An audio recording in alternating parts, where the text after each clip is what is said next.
Hello, very good morning students. आज हम लोग सेकेंड टाइम्स मिल रहे हैं। In the first class you have studied our resources. जिस चैप्टर में हम लोगों ने नेचुरल रिसोर्स के बारे में पढ़ा था, टाइप्स ऑफ रिसोर्स के बारे में पढ़ा था, हम लोगों ने ह्यूमन रिसोर्सेस के बारे में पढ़ा था और मैन मेड रिसोर्स के बारे में पढ़ा था। और आज आपके लिए ज्योग्राफी का second chapter land and soil resources. Like first chapter, second chapter is also most important for you. इस चैप्टर को दो भागों में बांटा गया है, land resource and soil resource. अच्छी तरह से इस चैप्टर को समझने के लिए सबसे पहले हम लोग समझेंगे लैंड रिसोर्स को। लैंड रिसोर्स क्या है? तो हम लोग ये जान लें कि land is also a resource and most important resources because we live on land.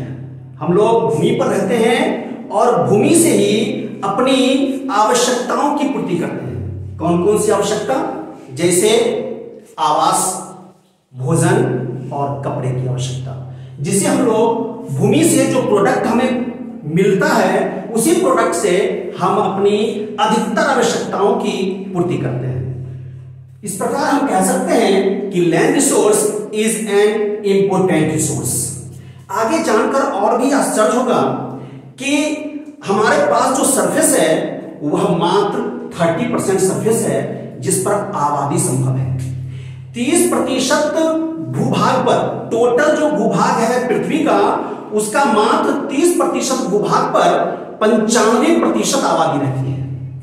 कितना यह जानकर आश्चर्य हो रहा है कि हमारे इस 30% भूमि के ऊपर कितना लोड है। अब बच गए 70% surface.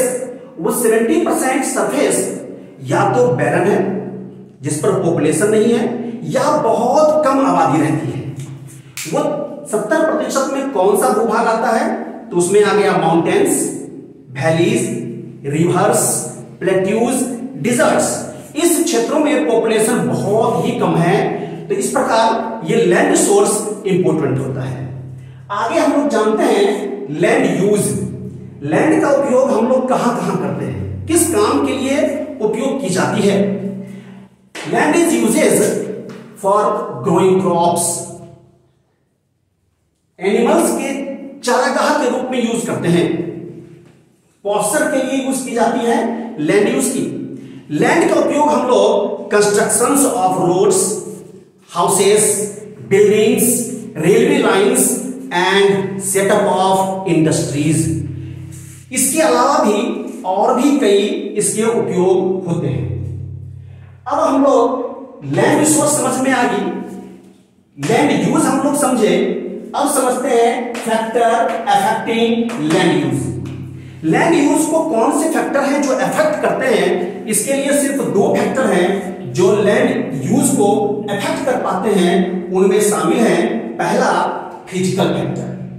Physical factor affect the land use. कैसे अफेक्ट करता है? तो इसमें शामिल हो जाता है सॉइल। किस प्रकार का soil? Types of soil affect the use of land. यह इफेक्ट डालता है। अगर मान लीजिए सॉइल हम ले रहे हैं एग्रीकल्चर के लिए और वो सॉइल हमने चुन लिया सैंडी सॉइल, तो वहां एग्रीकल्चर नहीं हो सकता है। उसके लिए हमको चाहिए लोमी सॉइल, तब हम वहां पर एग्रीकल्चर कर पाएंगे। इसके बाद आता है टेम्परेचर। यह तापमान भी सॉइल यूज को प्रभावित करता है। Availability of water. अब ध्यान देने की बात यहां है कि हम स्थापित करने जा रहे हैं इंडस्ट्रीज और वहां पानी की उपलब्धता पर्याप्त नहीं है, आसानी से नहीं मिल पा रही है, तो वहां पर इंडस्ट्रीज नहीं स्थापित की जा सकती है। अब दूसरा इसका फैक्टर आता है human factor. Human also affect the land use. How? अब यहां पर एक एग्जांपल से हम इसे समझ रहे हैं कि जब पॉपुलेशन बढ़ती है तो हमें चाहिए भूमि की आवश्यकता पड़ती है, और हम उस भूमि को कहां से हम लाते हैं? तो हम फॉरेस्ट को क्लियर करते हैं और उस फॉरेस्ट को क्लियर कर हम वहां एग्रीकल्चर के लिए उस भूमि का उपयोग करते हैं, वहां से रोड निकाली जाती है, रेलवे निकाली जाती है, या हम वहां फैक्ट्री की स्थापना कर पाते हैं। इस प्रकार ये दो फैक्टर्स हैं जो लैंड यूज को अफेक्ट करता है, physical factors and human factors. तो आपके समझ में ये फैक्टर्स अफेक्टिंग लैंड यूज आ चुका होगा। अब हम लोग जानते हैं कंजर्वेशन ऑफ लैंड। लैंड को कंजर्व करना, बचाना, यह बहुत ही इंपॉर्टेंट होता है। तो हम किस प्रकार लैंड को कंजर्व कर सकते हैं, इसके लिए सबसे पहला पॉइंट बनाया गया एफॉरेस्टेशन। एफॉरेस्टेशन क्या होता है? Planting more and more trees called afforestation. जब हम अधिक से अधिक पेड़ लगाते हैं तो ये पेड़ मिट्टी को, भूमि को, लैंड को पकड़ के रखता है और उसे इरोडेड नहीं होने देती है। रनिंग ऑफ वाटर्स और विंड जो मेन एजेंट होते हैं इरोजन के, उससे यह बचा लेता है। इसी प्रकार जब हम फॉरेस्ट को कटने से बचाते हैं, पेड़ों को कटने से बचाते हैं, तो यह भी कहलाता है एफॉरेस्टेशन।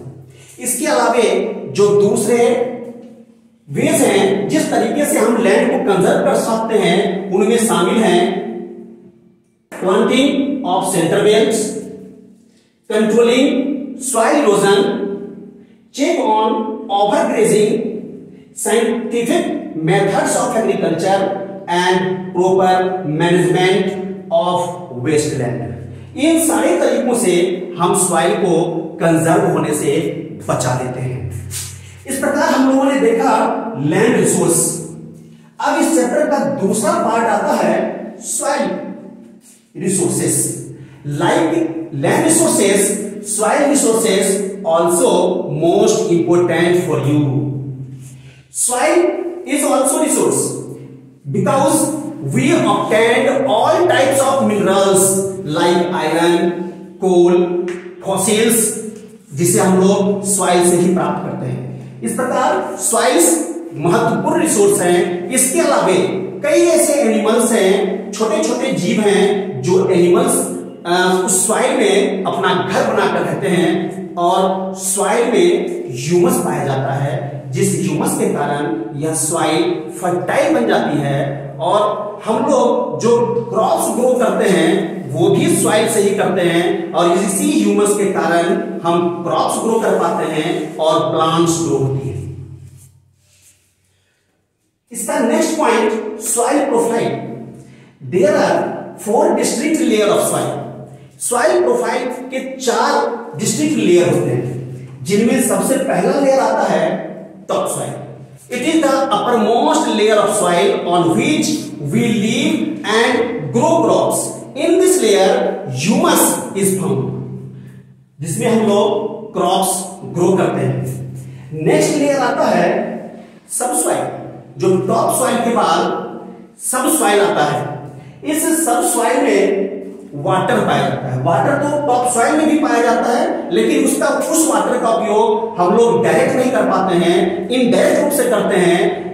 प्लांट्स टॉप सॉइल से वाटर का इस्तेमाल करता है और फिर उससे जो वो भोजन तैयार करता है वो हम लोगों तक आती है। इस प्रकार टॉप सॉइल में जो वाटर पाई जाती है उसका ह्यूमन बीइंग्स इनडायरेक्ट रूप से इस्तेमाल करते हैं। सब सॉइल में भी वाटर पाया जाता है और यह वेदर्ड रॉक भी इसमें पाई जाती है। टॉप सॉइल और सब सॉइल। इसके बाद आता है सबस्ट्रेटम। यह एक विदर्ड रॉक है, चट्टानों का टूटा फूटा अवशेष यहां पर पाया जाता है और मुख्य रूप से यही वो लेयर है जिसमें वाटर, रेन वाटर कलेक्ट होती है। हम लोगों तक जो वाटर आती है वह सबस्ट्रेटम से ही आता है, जहां हम लोग हैंडपंप के माध्यम से उसी लेयर से वाटर को खींच कर बाहर लाते हैं और इस वाटर का उपयोग हम लोग अपने दैनिक जीवन में कर पाते हैं। अब सबसे लास्ट प्रोफाइल आता है बेडरॉक। यह पूरी तरह से चट्टान है। यह था सॉइल प्रोफाइल। अब हम लोग जानते हैं टाइप्स ऑफ सॉइल। सॉइल को हम लोग 2 प्रकार से कैटेगराइज कर सकते हैं। कौन कौन सा प्रकार है? तो वो पहला प्रकार है colour. On the basis of colour and texture. इन दो आधारों पर सॉइल का हम लोग वर्गीकरण करते हैं। On the colour soils are 4 types: black soil, red soil, grey soil and brown soil. Black soil is most suitable for growing of cotton. इस प्रकार के सॉइल को हम लोग महाराष्ट्र साइड में ज्यादा पाते हैं, जिस कारण वहां पर कॉटन के मिल्स अधिक हैं। On the basis of texture soils are 3 types. Texture क्या है? टेक्सचर में कई होल्डिंग क्षमता पाया जाता है, जिसमें ह्यूमस होता है, वाटर को रिटेन करने की क्षमता होती है, जिससे यह सॉइल को फर्टाइल बनाता है। On the basis of texture we categorise the soil on 3 categories. Sandy soil, जिसमें 60% से अधिक सैंड पाया जाता है, और सैंड अधिक होने के कारण यह सॉइल वाटर को रिटेन कम कर पाता है, और इसमें फर्टिलिटी, वाटर को कम रिटर्न करने के कारण फर्टिलिटी थोड़ी सी कम होती है। हर प्रकार के हम फसल को इस सॉइल में ग्रो नहीं कर सकते हैं। इसके बाद दूसरा आता है क्ले सॉइल। क्ले सॉइल में 60% से अधिक क्ले पाया जाता है। क्ले अधिक होने के कारण इसमें ह्यूमस भी पाई जाती है, और यह वाटर को भी रिटर्न करता है। सैंडी सॉइल के मुकाबले क्ले सॉइल अधिक फर्टाइल होता है। तीसरा सॉइल आता है लोमी सॉइल।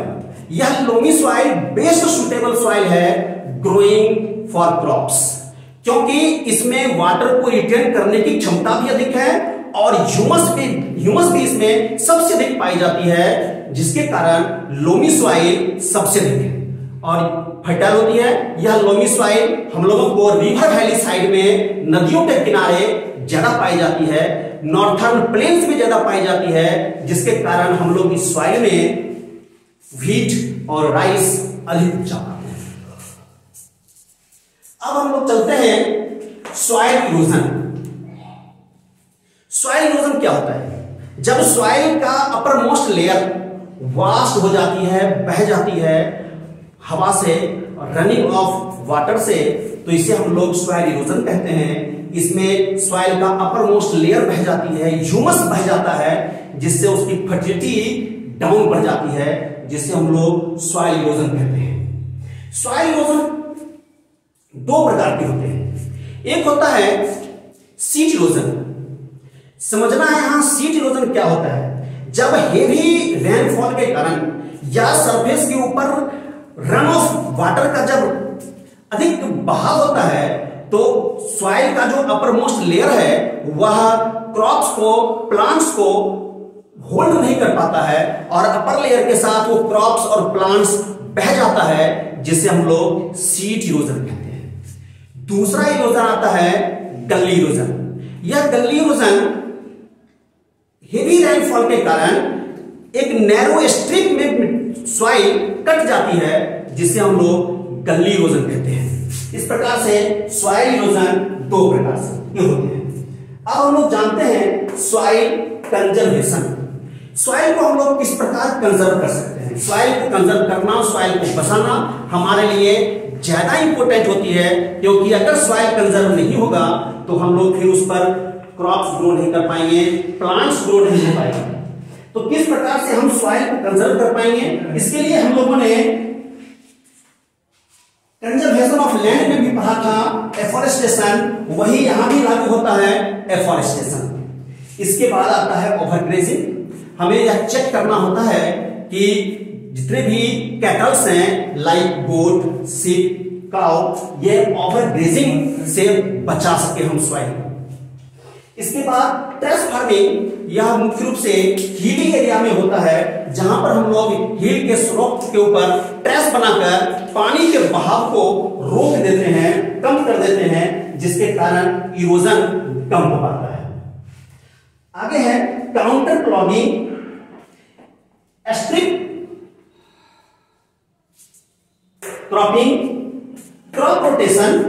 यह क्रॉप रोटेशन हम लोग एक सीजन में, एक वर्ष में जब एक ही भूमि पर बदल बदल कर क्रॉप्स लगाते हैं, तो इसे क्रॉप रोटेशन कहते हैं, जिससे हमारी उस भूमि की फर्टिलिटी बनी रहती है, ह्यूमस बना रहता है।